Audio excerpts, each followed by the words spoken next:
Hello and welcome to Philip's Thoughts. Today we are making fudge. First off, we're going to smash up some walnuts. So we want to make some batch of walnut fudge. And then we're going to take, about 5 or 6 candy canes and smash those up because we're going to make some candy cane fudge. And we are also going to make some plain fudge. We'll start off with the plain fudge just so we get the base recipe down, and then we'll move on from there, just adding in the other ingredients.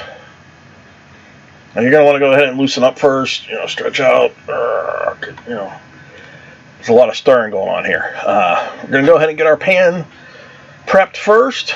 We want to have this done ahead of time. You don't want to have your fudge on the stove, ready to go in the pan and be like, oh crap, I don't have any place to put this. Because you don't want to leave it on the stove. It'll just burn, get hard, become hard candy. Just tastes funky if it's fudge.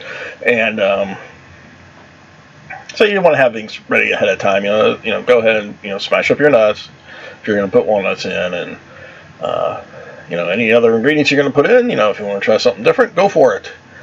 We are the masters of our creations here in the kitchen. So I'm going ahead and putting foil and some butter in there just to make it easier to get out of the pan, make cleanup easier, and that way I can reuse this pan on other batches of fudge, and make life easy for us. Going ahead trying something different with a picture-in-picture on here. So let me know what you think. Do you like this? Not. Hey, don't want to look at my ugly mug. While I'm cooking. That's fine. So here we're adding our butter. We're gonna go ahead and get that melting. This is 1.5 sticks, 3/4 cup of butter, I believe, and go ahead and let that melt, and then we're going to go ahead and add our sugar. I like to do that first just because I think things combined a lot easier. Adding the ingredients kind of one at a time here. Really just to get the butter melted first, because otherwise it just seems like, man, butter is not melting at all. So go ahead and get that done, and then we're going to go ahead and add some evaporated milk. And that's like 2/3 cups, I believe.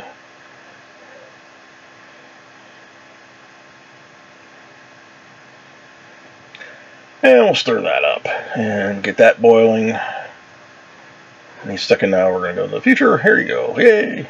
We're in the future. It's boiling. That's what you want to see, a nice rolling boil.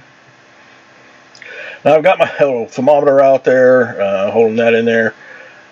Want to get up to 234. But if you watch, my thermometer's going to kick out on me. It's going to die. Apparently I'm having some battery problems. Ended up putting some new batteries in. So it just reset itself all of a sudden. I was like, hey, wait a minute, what happened here? So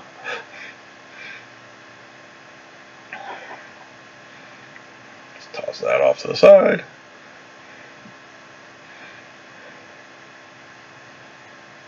Did get it going again, and once we got up to temperature, we're going to go ahead and take that off. And off the burner, because we don't want that to keep cooking. Once you get to 234, you want to stop.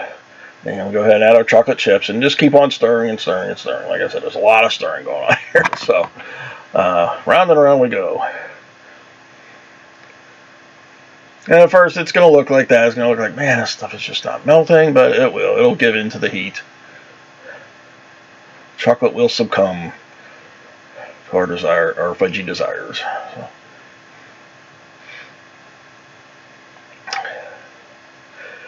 And now we're going to go ahead and add the marshmallow cream. And this recipe is pretty much on the marshmallow cream container there. Fortunately, you're going to see the back of my hand because I've not got a rig set up to do my camera over top of the pan. So I'm trying to go sideways, and just not a whole lot of room in my kitchen. So please forgive the back of my hand there. So. But you want to go ahead and, for these batches here, we're using 3 cups of sugar and that, and we're going to go ahead and just use 1 small can of the marshmallow cream, and we'll stir that in.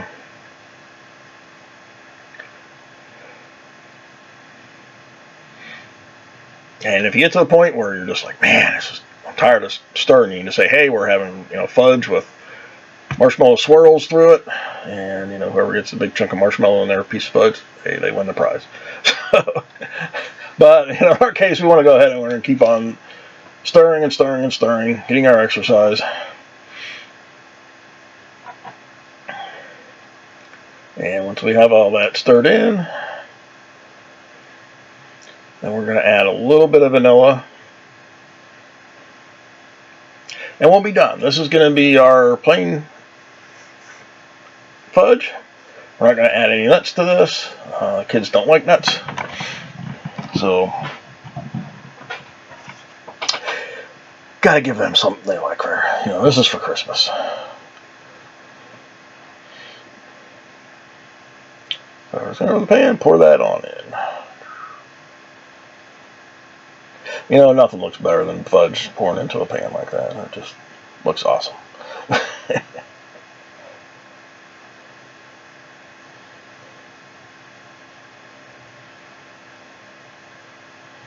Get as much in there as you can, then y'all can fight over the spoon.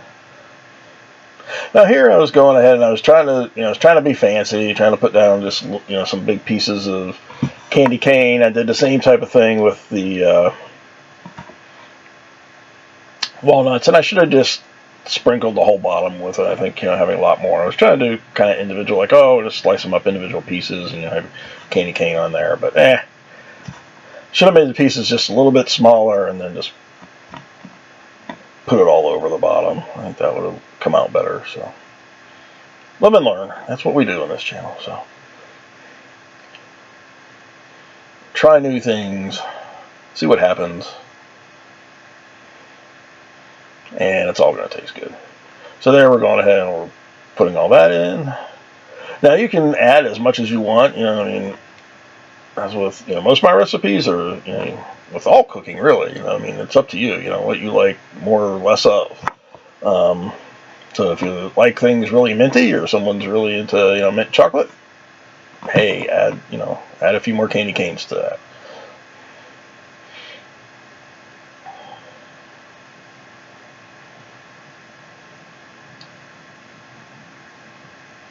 Oh, candy canes are trying to slide on me.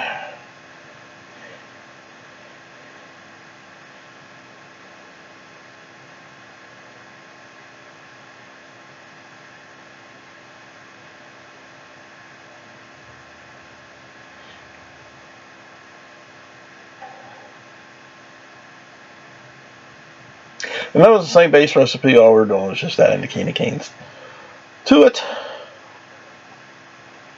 And like I said, this recipe is on the back of the marshmallow cream package. The only thing that I do a little bit different is I use a couple cups of chocolate chips as opposed to using the Baker's Square chocolates that they mentioned. So that's the only difference there.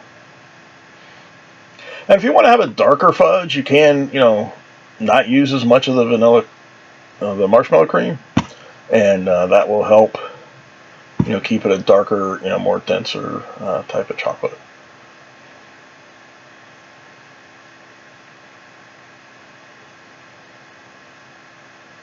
But you can see there, again, I was trying to be fancy with my walnut pieces and stuff, and I should have just covered the whole bottom. That would have been a lot better, I think. So.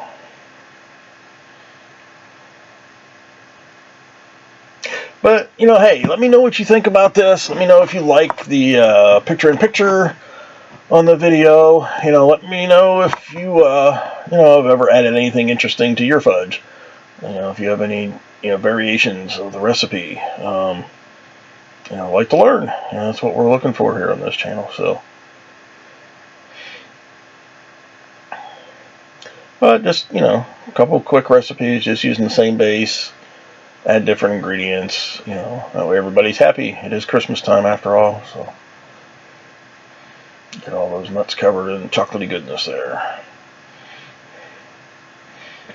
Then we're going to go ahead and slice them up, and for the ones that, we put the extra ingredients in, we're going to go ahead and flip those over. Again, I was trying to have a nice pretty top there, but I think it would have been better if I would have had more on top than just trying to do those individual pieces, so didn't come out as pretty as I wanted.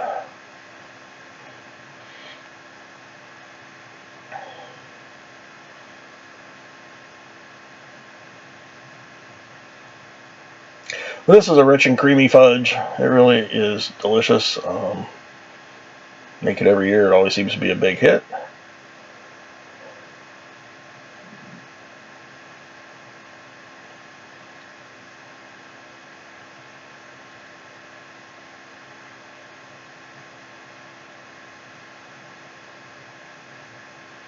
And this is something you can make ahead of time, you know, for the holidays, and you can keep in a nice cool place and it'll last for a while.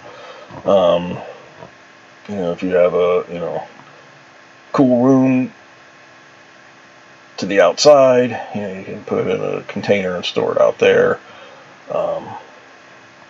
Sometimes what we've done is we have a box on the deck, and I'll put fudge into plastic containers, Tupperware containers, and put it out there, and it'll keep it nice, deep frozen, and you know, keep it nice and cool for us. And don't have to take up freezer space. So one of the advantages of being in a cool weather climate in the winter. And then here's just our regular creamy fudge. Nothing else added to it, and slicing some of that up. And with that, we don't need to worry about flipping it over or anything. So, but there you go. 3 types of fudge. Really doesn't take that long. It takes like 5-10 minutes. So enjoy. Have fun, and let me know what you thought about this video. Please like, share, subscribe.